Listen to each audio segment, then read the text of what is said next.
नमस्कार साथियों, आप हैं मेरे साथ सिलेक्शन इंडिया के ऑफिशियल यूट्यूब चैनल पर, जहां हम आपको निरंतर कुछ अच्छी क्लासें देते रहते हैं सब्जेक्ट वाइज। पिछले कुछ दिनों से लगातार हम आपको ग्रामीण प्रवेश के बारे में पढ़ा रहे थे, जो लेखपाल वीडियो और अन्य जो ग्रामीण एग्जाम होते हैं उनसे संबंधित होते हैं। आज हम उन्हीं एग्जामों से संबंधित, या फिर यूँ कह लें हर एक एग्जाम में इसका अलग से पार्ट होता है, जिसे हम बोलते हैं हिंदी। तो आज हम आपके लिए हिंदी का विशाल भंडारा क्लास लेकर के आए हैं, जिसे निरंतर हमारी कोशिश होगी हर रोज़ की तरह हर रोज़ इन क्लास को हम आपको कराते रहेंगे, जिससे कि जल्दी से ज़्यादा हिंदी की क्लास आपको दे पाएँ और आपके एग्ज़ाम में आप उनको पढ़ के सकारात्मक मार्क्स लेके आ पाएँ। तो हिंदी महामैराथन और विशाल भंडारा क्लास में जो आज का टॉपिक होगा हमारा, वो होगा हिंदी भाषा का विकास। क्योंकि हिंदी पढ़ने से पहले हमें उसके विकास के बारे में पता होनी चाहिए। हिंदी किस परिवार से है, हिंदी में कितने परिवार हैं और हिंदी उनमें से किस परिवार से है, तो ये जानना हमारे लिए बेहद इम्पोर्टेंट है। तो चलते हैं हम दोस्तों हिंदी भाषा का विकास के बारे में।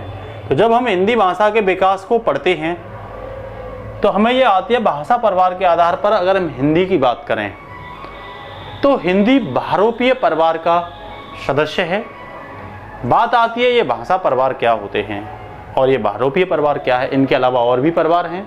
तो जी हाँ दोस्तों, जब हम भाषा परिवार की बात करते हैं तो आपका जवाब होना चाहिए कि भाई जहाँ एक दूसरे से जुड़ी हुई भाषाएं होती हैं उसे भाषा परिवार कहते हैं। या आप दूसरी डेफिनेशन देख सकते हो कि एक स्थान से जुड़ी हुई जो भाषा होती है उसी को हम भाषा परिवार कहते हैं। दुनिया में लगभग 4000 से भी अधिक भाषाएं दोस्तों बोली जाती हैं, उनमें से हिंदी भी क्या है, एक भाषा है। तो हमने भारत में हिंदी भाषा परिवार को लगभग 4 भागों में बांटा है। किसको? भाषा परिवार को 4 भागों में वर्गीकृत किया है। पहला है बहुरूपीय, जैसा कि आप देख रहे हैं। दूसरा परिवार है द्रविड़, तीसरा परिवार है दोस्तों ऑस्ट्रिक, और चौथा है चीनी और तिब्बत परिवार। मेरा कहने का आपसे मतलब ये है कि भारत में हमने मुख्य रूप से जो भाषा परिवार हैं, जैसा कि हमने आपको बताया था, एक से दूसरी भाषा में जुड़ी हुई भाषा या एक स्थान से दूसरे स्थान पर जुड़ी हुई भाषाओं को हम क्या कहते हैं? भाषा परिवार कहते हैं। ऐसे भारत में 4 भाषा परिवार हैं। पहला बहुरूपीय, दूसरा द्रविड़, तीसरा ऑस्ट्रिक और चौथा चीनी तिब्बत। अगर मैं यहाँ आपसे भाषा परिवार के बारे में बात करूं तो बहुरूपीय भाषा परिवार या बहुरूपीय भाषा परिवार में से जो बहुरूपीय भाषा है वो दोस्तों भारत में सबसे ज्यादा बोली जाती है। मैं ये कह सकता हूं कि 73% बोली जाती है। 3/4 भाग पर कौन सी बोली जाती है? तो बहुरूपीय। तो ये बहुरूपीय क्या होती है? तो आप कह सकते हो ये भारत की सबसे बड़ा परिवार की भाषा है बहुरूपीय। तो ये क्या है? तो आप ये जवाब दोगे, भारत और यूरोप के मिश्रण की भाषा को हम क्या बोलते हैं? बहुरूपीय भाषा कहते हैं। इसे 4 भाग में वर्गीकृत किया है। एक तो इंडो जर्मनिक, एक इंडो केल्टिक, और एक भारत यूरोप, और एक भारत हिती। अब बात आती है कि जो बहुरूपीय परिवार है उसमें क्या केवल हिंदी ही है या हिंदी के अलावा भी अन्य भाषाएं हैं? तो आपका जवाब होना चाहिए केवल हिंदी नहीं है, हिंदी के साथ साथ अन्य भाषाएं भी हैं। अब आप कहोगे भाई वो कौन सी अन्य भाषाएं हैं? तो देखिए, ये जो आप देख रहे हैं ये सभी भाषाएं हिंदी बहुरूपीय परिवार की हैं। सबसे पहले तो मैं आपको ये बताता हूँ, जहाँ जहाँ आपको अच्छा लगता है आप अपने नोट्स बना सकते हो और इन नोट्स को बार बार रिवीजन करना दोस्तों। उम्मीद करता हूँ हर एग्जाम में आप यहाँ से हिंदी से क्वेश्चन पूरे आउट ऑफ नंबर प्राप्त करोगे। जैसे लेखपाल में 25 नंबर आते हैं तो 25 पूरे हिंदी के यहाँ से आपको मिलेंगे, ये कन्फर्म है। जहाँ जिस एग्जाम में पूरे में से पूरे आपको यहाँ से मिलेंगे, क्योंकि मैं एकदम डिटेल, विस्तार और सरल सुलभ भाषा में आपको पढ़ाने वाला हूँ। तो दोस्तों, संस्कृत बहुरूपीय परिवार में बोली जाती है, ग्रीक बहुरूपीय परिवार में बोली जाती है, लैटिन, अंग्रेजी, अवेस्ता, जर्मन, फ्रेंच, साथ साथ रूसी, हिंदी, बांग्ला, उड़िया, मराठी और गुजराती। इसके साथ साथ अन्य कुछ भाषाएं भी हैं। तो ये सब भाषाएं बहुरूपीय परिवार की हैं। तो आपका एक जो भ्रम था वो तो दूर हो गया। क्या केवल हिंदी ही बहुरूपीय परिवार की भाषा है? तो आपका जवाब होना चाहिए बिल्कुल नहीं। हिंदी के साथ साथ अन्य भाषाएं भी जो आप देख रहे हो बोर्ड पर, वो भी क्या है? बहुरूपीय परिवार की भाषाएं हैं। वहीं मैं आपसे बात करता हूं कि इसके साथ साथ और कौन से 3 परिवार हैं जो भारत में बोले जाते हैं। तो एक तो डाउट आपका यहीं पर क्लियर हो जाना चाहिए कि भाई भारत में बहुरूपीय जो परिवार है वो सबसे ज्यादा बोला जाता है और ये सबसे बड़ा परिवार है। 73% लोग इस भाषा को क्या करते हैं? बोलते हैं। फिर दूसरा कौन सा है? तो ये द्रविड़ परिवार है। इसमें लगभग 25%, 1/4 लोग भारत में क्या बोलते हैं? हिंदी द्रविड़ परिवार है। तो इस द्रविड़ परिवार में ध्यान रखना, ये दक्षिण भारत में ज्यादा बोली जाती है। ये परिवार कहाँ है? दक्षिण भारत में। इसमें मैं कुछ 4 भाषाएं हैं जो ज्यादातर बोली जाती हैं, उनको आपको बता दे रहा हूं। तो दोस्तों वो ये 4 भाषाएं देखो, ये वाली हैं 4 मुख्य भाषाएं। एक तमिल द्रविड़ परिवार में आती है, दक्षिण भारत में बोली जाती है। तेलुगु दक्षिण भारत में, आंध्र प्रदेश वगैरह में बोली जाती है। कन्नड़, मलयालम, ये सब भाषाएं जो हैं मुख्य रूप से और भी हैं, ये द्रविड़ परिवार में है और भारत में लगभग 1/4 लोगों द्वारा क्या की जाती हैं? ये बोली जाती हैं। उसके साथ साथ अगर मैं नेक्स्ट बात करूं तो ऑस्ट्रिक, ये तीसरी सबसे ज्यादा बोली जाने वाली भाषा है। 1.3, बहुत ज्यादा लोग नहीं है क्योंकि बहुरूपीय परिवार के लोग ज्यादा हैं भारत में। तो ये ऑस्ट्रिक बोली जाती है। और ऑस्ट्रिक ईरान से भारत में जो आकर के बसे थे लोग, उनके द्वारा बोले जाने वाली भाषा है। जैसे संथाली, मुंडारी, ये सब ऑस्ट्रिक परिवार से बिलोंग रखती हैं। वहीं सबसे कम जो भारत में बोली जाती है दोस्तों, वो चीनी तिब्बत बोली जाती है। ये केवल 0.7%। ये कभी कभी क्रम में लगवा लेता है आपसे कि भाई अधिकांश बोलने जाने वाली भाषा का क्रम बताइए भाषा परिवार का, तो आपको ये बताना होगा। तो मैं चीनी तिब्बत की बात करूं तो ये हिमालयी क्षेत्र में और तिब्बत वाले क्षेत्र में बोले जाने वाली भाषा है। भारत में विशेषतः ये उत्तरी आसाम में क्या की जाती है? बोली जाती है। अब बात करते हैं दोस्तों हिंदी के विकास के बारे में। तो देखो, हिंदी की जननी कौन है? तो संस्कृत भाषा है। और इस संस्कृत से उत्पत्ति हुई थी पाली भाषा की, पाली से हुई थी प्राकृत भाषा की, जो पहले धर्म वगैरह में, वेद वगैरह में यूज की जाती थी, वो संस्कृत यूज की जाती थी। उसके बाद धीरे धीरे पाली और प्राकृतिक भाषाओं का धर्म में अपने अपने ग्रंथों में क्या होना स्टार्ट हो गया? यूज होना स्टार्ट हो गया। और वहीं से निकली है धीरे धीरे करके अपभ्रंश, अपभ्रंश से निकली है अवहट, अवहट से पुरानी हिंदी, पुरानी हिंदी से आधुनिक हिंदी। तो निरंतर टूटती हुई या बोल सकते हैं ऐतिहासिक तौर पर आगे गुजरती हुई भाषाएं ही आगे की ओर बढ़ी हैं। वहीं मैं हिंदी के विकास क्रम की बात करूं तो हमने यही तो पढ़ा था अभी कि भाई संस्कृत जो वेदों में सबसे पुरानी भाषा बोली जाती है, वेद संस्कृत में ही लिखे हुए हैं। उसके बाद पाली, फिर प्राकृत, फिर दोस्तों अपभ्रंश और उसके बाद अपहट भाषा। तो अपहट के बाद फिर पुरानी हिंदी, पुरानी हिंदी के बाद फिर आधुनिक हिंदी। ये सब भाषाएं निरंतर इनका क्या हुआ है?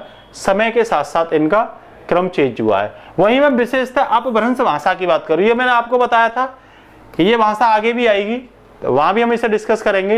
ये वेदों की भाषा है, ठीक है ना। तो अपभ्रंश की भाषा के बारे में बात करूं तो इसका विकास लगभग 500 से 1000 ईसा पूर्व के मध्य में माना जाता है और साहित्यों में इसका बड़े पैमाने पर यूज हुआ है 8वीं सदी से लेकर के 13वीं सदी के बीच। ध्यान रखना किस भाषा का? अपभ्रंश।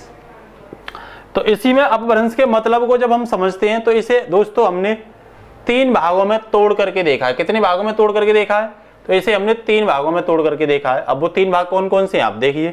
देखो, अप प्लस भ्रंश प्लस क्षय, ठीक है ना। भ्रंश का मतलब होता है टूटना, क्रैक होना, ठीक है ना। इसका शाब्दिक अर्थ होता है बतन, ठीक है ना। लेकिन साहित्य में ये अभीष्ट है, ध्यान रखना, ये ध्यान रखना। प्राकृतिक भाषा से विकसित भाषा है अपभ्रंश, ठीक है ना। और अपभ्रंश का जो वाल्मीकि है वो स्वयं को ही माना जाता है, ये खुद से ही टूट करके क्या हुई थी? बनी थी धीरे धीरे समय के साथ। अब वहीं हम भाषाओं के विकास के बारे में आपसे अगर बात करें तो दोस्तों सबसे पहले संस्कृत वैदिक संस्कृत थी जो वेदों में इसका यूज होता था। ऋग्वेद, सामवेद, अथर्ववेद, ये सब वेद किसमें थे? ये सब वेद संस्कृत भाषा में थे। तो सब वेदों की सबसे प्रसिद्ध भाषा कौन सी है? संस्कृत है। या भारत की प्राचीन भाषा कौन सी है? संस्कृत है, आप याद रखना। इसका विकास हम 2000 से लेकर के 1000 बिफोर कॉमन ईरा तक मानते हैं, ईसा पूर्व तक मानते हैं। वहीं लौकिक संस्कृति की बात करें, लौकिक संस्कृत भाषा की बात करें तो इसका 1000 से लेकर के 500, मतलब ये उत्तर वैदिक काल, ये वैदिक काल, ये उत्तर वैदिक लेटर वैदिक काल के समय ये भाषा यूज की गई थी। उसके बाद में पाली भाषा, पाली भाषा के बारे में बात करें तो जैन धर्म के समय है ना, उसके बाद प्राकृतिक भाषा, बौद्ध धर्म वगैरह अन्य धर्म आ गई थी, तो प्राकृतिक भाषा का क्या हुआ, विकास हुआ था। इसी के साथ साथ अगर हम बात करें अपभ्रंश, प्राकृत के बाद से भाषा बहुत बुरी तरीके से टूटी हैं, उन्हीं को बोला गया है अपभ्रंश। तो इसका समय 500 से 900 ईस्वी तक बोला जाता है। उसके बाद फिर अवहट्ट भाषा, और ज्यादा टूटन फूटन क्षेत्रीय भाषाएं इसमें शामिल हो गई, तो ये हो गई। फिर पुरानी हिंदी आई थी, और पुरानी हिंदी के बाद वर्तमान में, पुरानी हिंदी कहां तक थी, 50 ईस्वी से लेकर के 1850 तक। उसके बाद जो वर्तमान में हिंदी बोली जाती है आधुनिक हिंदी, इसका विकास 1850 से, मेरा कहने का मतलब है 1857 के स्वतंत्रता संग्राम में जो हिंदी थी उसे राष्ट्रभाषा घोषित या राष्ट्रभाषा का दर्जा दिया गया था। तो उस समय से आधुनिक हिंदी के विकास के बारे में हम जानते हैं। कुछ दोस्तों आपके लिए फैक्ट हैं यहीं से, जो हर एक एग्जाम में कहीं ना कहीं पूछे जाते हैं, तो इनको केवल आपको फैक्ट के तरह से ही क्या करना है, याद रखना है। मेरा कहने का मतलब ये थोड़ा सा संप्रदाय वगैरह हैं जो आपको याद रखने हैं, क्योंकि यहां से क्वेश्चन पूछे जाते हैं। तो आपको पूछ लेगा रस संप्रदाय के प्रवर्तक कौन थे, तो आपका जवाब होना चाहिए भरत मुनि, ठीक है। वहीं आपसे अलंकार के संस्थापक की बात पूछे तो आपका जवाब होना चाहिए आचार्य मम्मट या भामह, इनको भामह भी कहते थे। वक्रोक्ति के बारे में पूछे तो आचार्य कुंतक, ये आप नाम याद रखना। औचित्य के बारे में पूछे तो ये क्षेमेंद्र द्वारा, इनके बारे में ये इनके क्या थे, प्रवर्तक थे। वहीं कुछ दर्शन हैं और मत हैं, ठीक है ना, एक कथन कह सकते हो, विचार कह सकते हो। तो अद्वैतवाद का विचार किसने दिया था, तो आपका जवाब होना चाहिए शंकराचार्य ने। ये हिंदी के काफी विकास में, हिंदी के और हिंदू के विकास में इनका बहुत बड़ा योगदान भी है। बौद्ध धर्म को गिराने में भी इनका बहुत बड़ा योगदान है, ठीक है। वहीं द्वैतवाद की बात करें तो माधवाचार्य ने द्वैतवाद के प्रवर्तक हैं। विशिष्टा द्वैतवाद के रामानुजाचार्य, और द्वैतवाद के, इन्हें ये नहीं बताऊंगा ये क्या चीजें हैं, ये हिस्ट्री में पढ़ाया जाता है, लेकिन यहाँ आपको केवल नॉर्मल तरीके से याद रखना है। शुद्धाद्वैतवाद के वल्लभाचार्य, और राधा वल्लभ संप्रदाय के हित हरवंश, और अचित्य भेदाभाद ये पूछा गया है, इसके चैतन्य थे, चैतन्य महाप्रभु भी इनको बोला जाता है।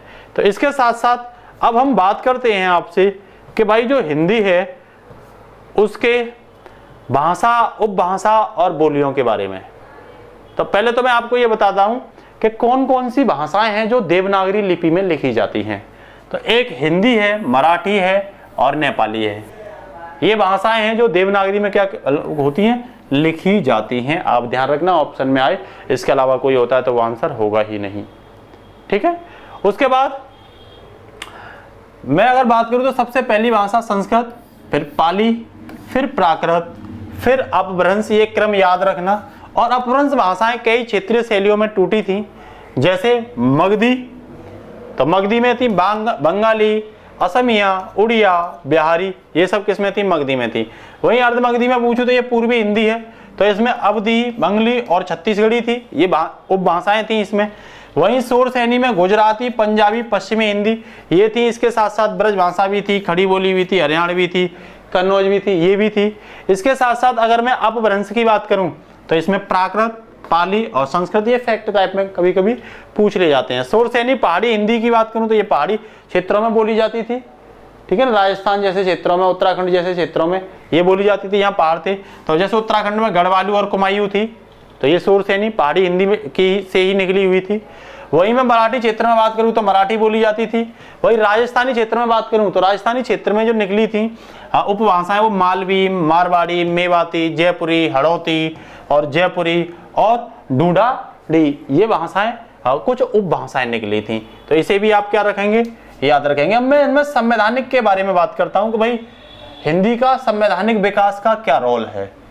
हिंदी के जब संवैधानिक विकास के बारे में हम दोस्तों बात करते हैं तो हम ये देखते हैं कि हिंदी क्या राष्ट्रभाषा है या फिर राष्ट्रभाषा क्या होती है। तो पहले तो मैं आपको ये बता देता हूं, हिंदी राष्ट्रभाषा है, और राष्ट्रभाषा उसे बोलते हैं जो जनमानस के द्वारा बोली जाती है। ज्यादातर लोग उसका क्या करते हैं, प्रयोग करते हैं।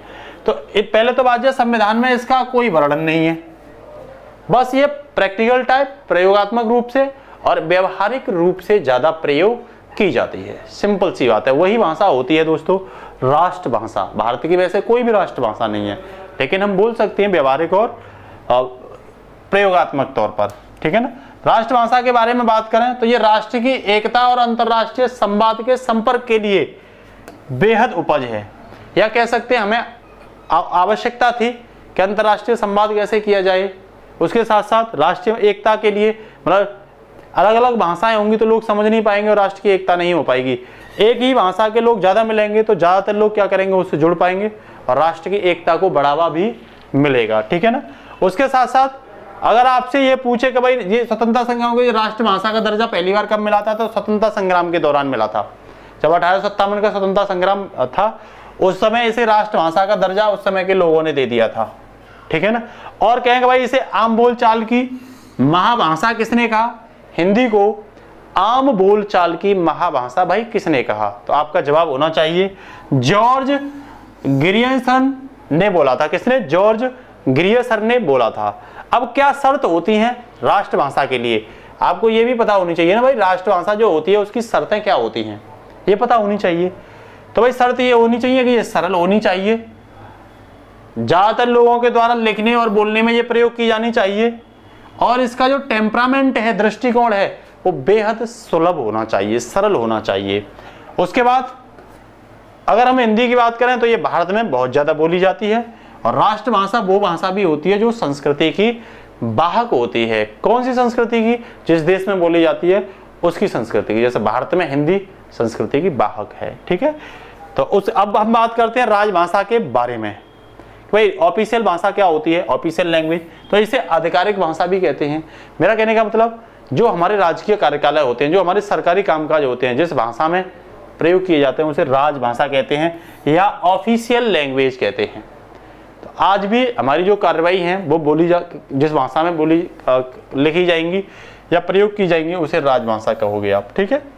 इसका अगर शाब्दिक अर्थ की बात करें तो इसका होता है राजकाज की भाषा। राजा महाराजाओं के समय, सुल्तानों के समय यही दरबारी कामकाज में ली जाने वाली भाषा को दरबारी भाषा कहा जाता था। ध्यान रखना, कौन सी भाषा कहा जाता था, दरबारी। तो मुस्लिम शासक थे उस समय, अरबी भाषा, ठीक है ना, ये दरबारी भाषाएं हुआ करती थी, उर्दू भाषा दरबारी भाषाएं हुआ करती थी, ठीक है ना। तो मेरा कहने का मतलब राजभाषा कोई भी भाषा हो सकती है। संस्कृत और सिंधी किसी भी राज्य में राजभाषा का दर्जा नहीं है, इस बात को आप याद रखना, ये फैक्ट है। संस्कृत को और सिंधी भाषा को भारत के किसी भी राज्य में राजभाषा का दर्जा प्राप्त नहीं है। आपसे ये क्वेश्चन पूछा जा सकता है कि भाई कौन सी ऐसी भाषा है भारत में जो किसी भी राज्य में इसे राजभाषा का स्टेटस या दर्जा नहीं मिला हुआ, तो आपका जवाब होना चाहिए भाई सिंधी है और संस्कृत है। इसके अलावा अगर कोई और होता तो वो इसका आंसर होगा, ठीक है। तो राजभाषा क्या संवैधानिक है, तो बिल्कुल राजभाषा एक संवैधानिक शब्द है। हिंदी को भारत में 14 सितंबर 1949 को, याद रखना, संवैधानिक रूप से राजभाषा घोषित किया गया था। इसीलिए भारत में जो हिंदी दिवस मनाते हैं वो 14 सितंबर को मनाते हैं, और इसे संवैधानिक राजभाषा के रूप में कब घोषित किया गया था, तो ये वर्ष 1949 को घोषित किया गया था, और तभी से हम 14 सितंबर से लगातार हिंदी दिवस के रूप में मनाते हैं, ठीक है। एक है आर्टिकल 120, ध्यान रखना। तो इसमें यह बोला गया है कि संसद में प्रयोग की जाने वाली भाषा या तो हिंदी होगी या अंग्रेजी होगी। ध्यान रखना, संस्कृत में आर्टिकल 120 क्या बोलता है, संवैधानिक वर्णन करें तो ये बोलता है कि भारत की संसद में, पार्लियामेंट में जो भी प्रयोग में भाषा ली जाएगी वो या तो हिंदी होगी या फिर अंग्रेजी होगी। और ध्यान रखना, लोकसभा में या राज्यसभा में बात करें, लोकसभा में या राज्यसभा में अध्यक्ष के बारे में बात करें तो अध्यक्ष किसी भी सदस्य को उसकी मदर टंग में या मातृभाषा में सदन को संबोधित करने का अलाउ कर सकते हैं। एक बार फिर से बोल रहा हूं, लोकसभा स्पीकर या राज्यसभा सभापति को यह अनुमति होती है कि वो आर्टिकल 120 के तहत किसी भी सदस्य को ये बोल सकते हैं कि भाई तू संसद को संबोधित या किसी भी सदन को संबोधित किस भाषा में कर सकता है, अपनी मदर टंग में कर सकता है, मीन्स अपनी मातृभाषा में कर सकता है, ठीक है। तो अब आगे हम अगर बात करें, जिस समय अंग्रेजी भाषा को शामिल किया गया था उसमें यह बोला गया था कि भाई 15 वर्ष की अवधि के पश्चात अंग्रेजी शब्द को क्या कर सकते हैं, लोप कर सकते हैं, मीन्स खत्म कर सकते हैं उसे। वही मैं आर्टिकल 210 के बारे में बात करूं, ध्यान रखना किस आर्टिकल के बारे में, 210 के बारे में। तो इसमें यही चीज राज्य विधानमंडल में बोल दी गई है कि भाई राज्य विधानमंडल में प्रयोग की जाने वाली भाषा कौन सी होगी, ये बात किसमें है, अनुच्छेद 210 में है। तो उसने बोला भी अगर राज्य चाहे तो अपनी मर्जी से अपनी राज्य भाषा को क्या कर सकता है, चुन सकता है। किस आर्टिकल के तहत, आर्टिकल 210 के तहत अगर राज्य चाहे तो अपनी मर्जी से राजभाषा क्या कर सकता है, चुन सकता है। राजभाषा मतलब कामकाज की भाषा, राजभाषा मतलब ऑफिशियल लैंग्वेज, राजभाषा मतलब आधिकारिक भाषा, जो भी सरकारी कामकाज किए जाते हैं उसे राजभाषा कहते हैं। अब आपसे पूछेगा कि भाई राजभाषा के बारे में आर्टिकल 243 क्या बोलता है, सॉरी 343 क्या बोलता है, तो ये बोलता है कि संघ की राजभाषा हिंदी और लिपि कौन सी होगी, देवनागरी होगी। तो ये बोला कि संघ की जो राज्य भाषा होगी वो तो हिंदी होगी और लिपि कौन सी होगी, देवनागरी होगी। ये किसमें बोला है, ये बोला गया भैया आर्टिकल 343 में, ठीक है ना। दूसरी बात आर्टिकल 345 भी बोलता है, वो कहता है कि राज्य की प्रादेशिक भाषा मतलब टेरिटोरियल जो भाषा होगी, या कह रहा है हिंदी ना होने पर, ऐसी व्यवस्था होने पर फिर कौन सी बनी रहेगी, अंग्रेजी। कह रहा है जिस राज्य में प्रादेशिक भाषा अगर हिंदी नहीं है तो फिर उसकी जगह कौन सी बनी रहेगी, अंग्रेजी बनी रहेगी। ये बात आपको आर्टिकल 345 बोलता है। कौन सा बोलता है, 345, ध्यान रखना इस चीज को। वही आर्टिकल 348 कहता है सुप्रीम कोर्ट और हाई कोर्ट में और संसद में और राज्यों के राज्य विधानमंडल में जो विधेयक बनेंगे, बिल बनेंगे या कोई कानून बनेगा, उसमें जो भाषा प्रयोग की जाएगी, तो कह रहा है उसका प्रावधान न हो तो फिर कौन सी भाषा में प्रयोग करोगे आप, अंग्रेजी में। मान लो कोई भी कानून बना रहे हो, विधेयक बना रहे हो, कोर्ट में भी, सुप्रीम कोर्ट में भी कोई कार्रवाई चल रही है, अगर वहां कोई भाषा नहीं है तो फिर किसका यूज कर सकते हो आप, फिर आप अंग्रेजी का यूज कर सकते हो, ठीक है। कह रहा अगर वहां प्रावधान नहीं है तो आप अंग्रेजी का यूज कर लो।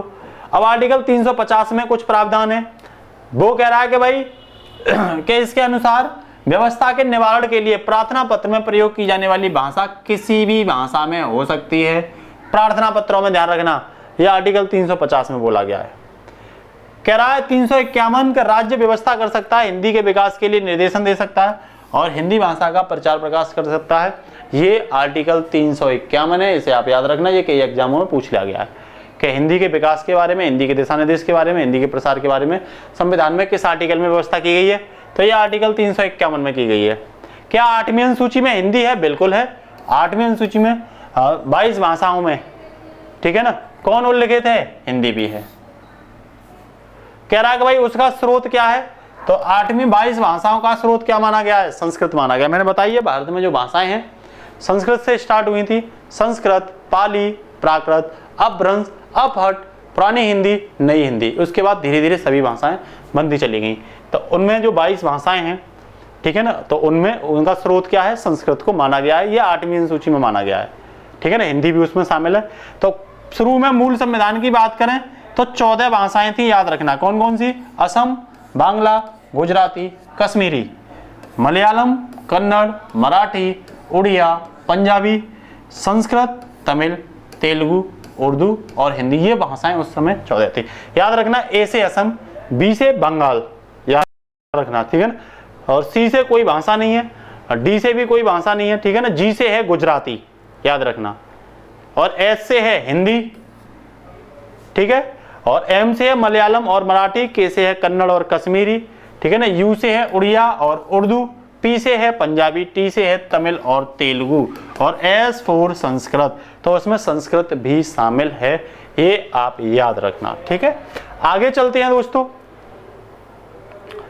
तो वर्तमान में कितनी भाषाएं हैं, ध्यान रखना, वर्तमान में 8वीं अनुसूची में 22 भाषाएं हैं। कितनी हैं, 22 भाषाएं हैं। कितनी है, 22 भाषाएं, आप याद रखना इस चीज को, ठीक है। उसके साथ साथ कौन सी है 22 भाषा, उन्हें और देख लेते हैं भाई, कौन कौन सी भाषाएं और बढ़ाई गई हैं। तो देखो ये बढ़ाई गई हैं, आप याद रखना, संविधान संशोधन करके ये भाषाएं और बढ़ाई गई हैं। तो मूल संविधान में 14 थी, हमने आपको बता दिया। फिर उसके बाद 15वीं भाषा के रूप में सिंधी को 21वां संविधान संशोधन 1967 के तहत सिंधी भाषा को बढ़ाया गया। फिर 71वां संविधान संशोधन करके 4 भाषाओं को बढ़ाया गया, जो कोंकणी, मणिपुरी और नेपाली, 3 को बढ़ाया गया था। ये 4 नहीं है, 3 को बढ़ाया गया था, ठीक है ना। 92वें संविधान संशोधन 2003 में 4 को बढ़ाया गया था। BDMS, ये मन को से याद कर सकते हो, मन को, जो 71वें संविधान संशोधन में बढ़ाई गई थी, मणिपुर, नेपाली और कुकड़ी। और वहीं BDMS से आप याद कर सकते हो, BDMS ये 2003 में संविधान में संशोधन किया था 92वां।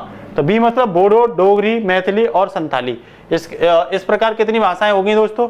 इस प्रकार भाषाएं होगी 22। ठीक है। वहीं अगर मैं बोलियों की बात करूं तो बोली, ध्यान रखना, लिमिटेड क्षेत्र में, एक छोटे से क्षेत्र में बोली जाती है।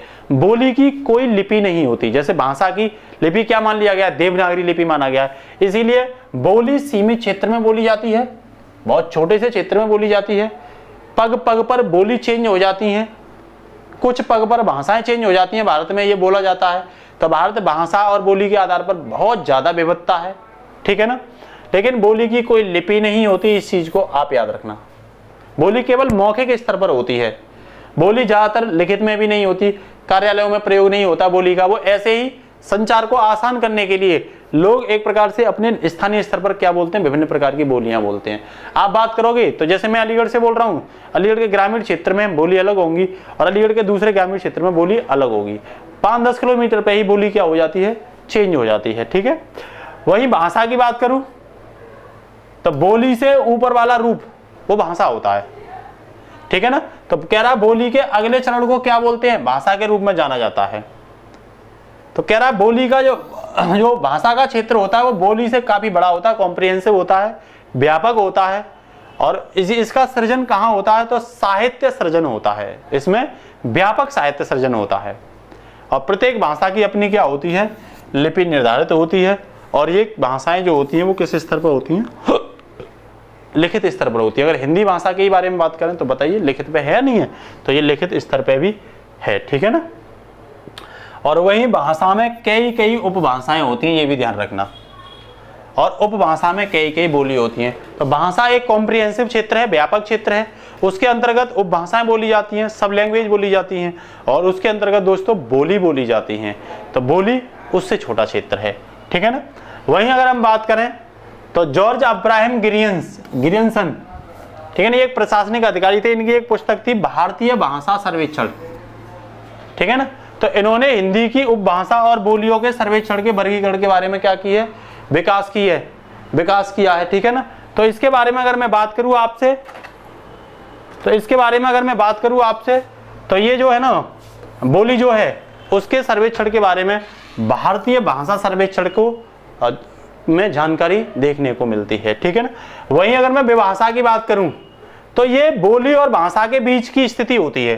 ध्यान रखना, विभाषा अगर आपसे पूछा जाता है तो ये बोली और भाषा के बीच की कड़ी होती है। किसकी कड़ी होती है, विभाषा, बोली और भाषा के बीच की कड़ी। दिमाग में डालो इस चीज को, ठीक है। और कह रहा है ये विभाषा का क्षेत्र बोली से अधिक होता है, लेकिन भाषा से क्या होगा, कम होगा। बोली से ज्यादा होता है विभाषा का, और भाषा से क्या होता है, कम होता है। ध्यान रखना इस चीज को, ठीक है ना।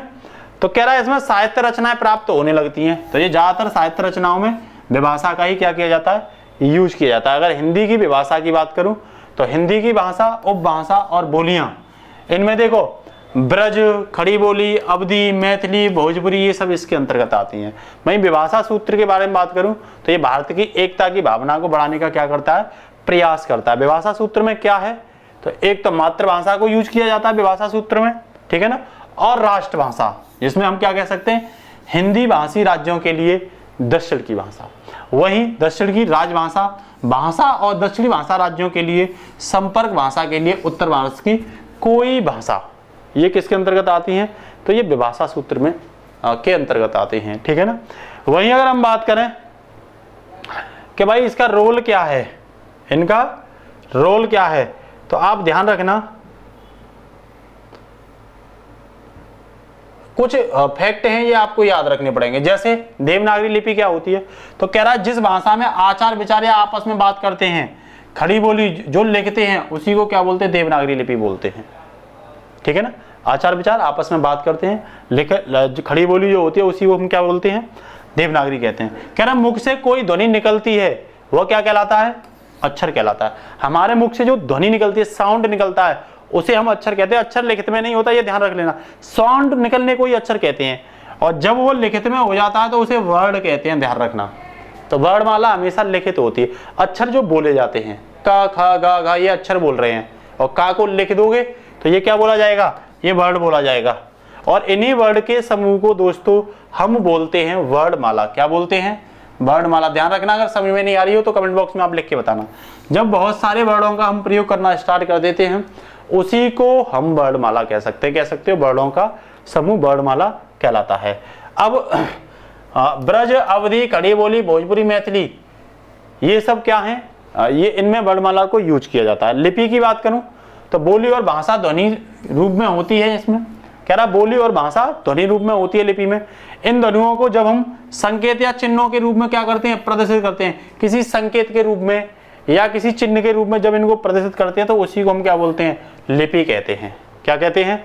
लिपि कहते हैं। तो कह रहा लिपि क्या होती है? बोली और भाषा। तो ये बोली और भाषा तो ध्वनि का रूप होते हैं। बोली भी, भाषा भी हम बोल करके और भाषा को भी हम बोल करके, लेकिन जब हम इनको किसी संकेत के रूप में प्रदर्शित करते हैं तब उसे हम क्या बोलते हैं? तब उसे हम लिपि कहते हैं। तो प्रत्येक भाषा के लिखने के लिए उसकी अपनी एक क्या होती है? लिपि होती है। जैसे हिंदी की देवनागरी लिपि, तो हिंदी, मराठी और नेपाली की कौन सी लिपि है? देवनागरी लिपि। दोबारा से याद कर लो, बोली मौखिक रूप, भाषा मौखिक रूप या ध्वनि का रूप। जब इनको हम किसी संकेत के माध्यम से, किसी चिन्ह के माध्यम से लिखते हैं तब ये क्या बोली जाती है? लिपि बोली जाती है। तो देवनागरी लिपि की बात करें तो ये हिंदी, मराठी और नेपाली को जब हम लिखते हैं तो ये देवनागरी लिपि बोली जाती है। वही पंजाबी की क्या है? तो ये गुरुमुखी लिपि है। अंग्रेजी की लिपि क्या है? ध्यान रखना, रोमन है। ये तीनों पॉइंट आप याद रखना। हिंदी, मराठी, नेपाली की देवनागरी लिपि है। वहीं आप याद रखना पंजाबी की गुरुमुखी लिपि है और अंग्रेजी की रोमन लिपि है। ये आपसे पूछा जा सकता है। भारत में पूछ रहा, भारत में जितनी भी लिपियां हैं वो किस से निकली हैं? तो ध्यान रखना, ब्राह्मणी लिपि से निकली हुई हैं। ठीक है ना। और ब्राह्मणी लिपि का प्रयोग कहां करते थे? वैदिक आर्यों ने शुरू किया था। ठीक है ना। तब देवनागरी को लोक नागरी एवं हिंदी लिपि भी कहा जाता है। तो ये जितनी भी लिपि भारत में निकली है ये ब्राह्मणी लिपि से लिखी है। और ब्राह्मणी लिपि का उपयोग वेद में किसने किया है? आर्यों ने किया था। और ये लिपि ध्यान रखना बाएं से दाएं लिखी जाती है। इस चीज को आप याद रखना, मतलब बायां ये और दायां ये, तो ये बाएं से दाएं इस लिपि का क्या करते हैं हम लोग? प्रयोग करते हैं। तो हिंदी को बाएं से दाएं लिखते नहीं लिखते? देखो बाएं से चलें दाएं, तो ये बाएं से दाएं कौन सी लिपि लिखी जाती है? देवनागरी। तो हिंदी, मराठी और नेपाली की जो लिखित है उसे हम क्या बोलते हैं? देवनागरी लिपि कहते हैं। ठीक है। वहीं अगर मैं हिंदी साहित्य के बारे में बात करूं तो हिंदी साहित्य एक क्या है? निश्चित परिभाषा देने का संभव नहीं है। ध्यान रखना, हिंदी साहित्य कह सकते हैं साहित्य, हिंदी साहित्य की नहीं कह रहा हूं मैं, साहित्य की बोल रहा हूं। साहित्य किसी निश्चित परिभाषा देने का संभव नहीं है। इस चीज को आप याद रखना, क्योंकि परिभाषा का निर्माण किससे होता है? वस्तुनिष्ठता के आधार पर होता है। उसके लिए वस्तुनिष्ठता का होना बेहद जरूरी है। साहित्य परिभाषा से मतलब नहीं होता, उसके लिए क्या होना चाहिए? उसके निर्माण के लिए वस्तुनिष्ठता का आधार होना चाहिए। ठीक है ना। जबकि साहित्य की मूल जो प्रकृति होती है वो आत्मनिष्ठ होती है। ध्यान रखना, किसकी? साहित्य की जो मूल नेचर होता है, फंडामेंटल नेचर होता है, वो आत्मनिष्ठ होता है। जब हम अपने आत्मा में निष्ठ कर लेते हैं तभी किसी साहित्य के बारे में हम क्या कर सकते हैं? क्लियर कर सकते हैं। कह रहा है पुराने समय में परिभाषा देना एक प्रयास आचार्य कुंतक ने किया था। ठीक है ना। तो पूछ लेगा साहित्य का पुराने समय में जो परिभाषा देने का प्रयास किया था वो किसने किया था? कुंतक ने किया था। किसने किया था? कुंतक ने किया था। तो इस चीज को आप क्या रखोगे? याद रखोगे। ठीक है ना। वहीं अगर मैं बात करूं आपसे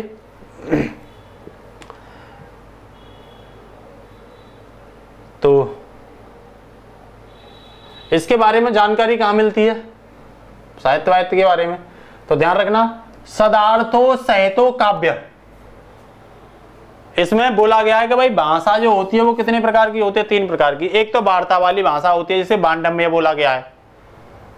कह रहा है इसका अर्थ महत्व शब्द से अधिक है, जिसके अर्थ का महत्व शब्द से अधिक होता है। कहता है लौकिक जीवन की बातचीत और लोक साहित्य में ऐसा ही दिखता है जैसे मुहावरे की भाषा होती है, जैसे नाको चबे चबाना या दांत खट्टे करना। तो कह रहा है यहाँ इत्यादि अर्थ की क्या है? प्रधानता है। तो ये वार्ता है। कैसी है? वार्ता। दूसरी क्या है? दूसरी साहित्य। ठीक है ना। साहित्य में भी कई चीजें हैं जैसे साहित्य काव्य, इनमें हमें ज्यादा फंसना नहीं है। ये हमारे मतलब की कोई क्या नहीं है दोस्तों? चीज नहीं है। तो इसमें हमें ज्यादा फंसना भी नहीं है। ठीक है ना। तो इससे आगे का जो हम आपको पढ़ाएंगे वो अगली क्लास में पढ़ाएंगे। आज के लिए इतना ही। अगर आपको अच्छा लगता है तो आप हमें कमेंट बॉक्स में लिख कर बताना। नेक्स्ट क्लास फिर हम स्टार्ट करते हैं। जय हिंद दोस्तों, मिलते हैं शानदार क्लास के साथ।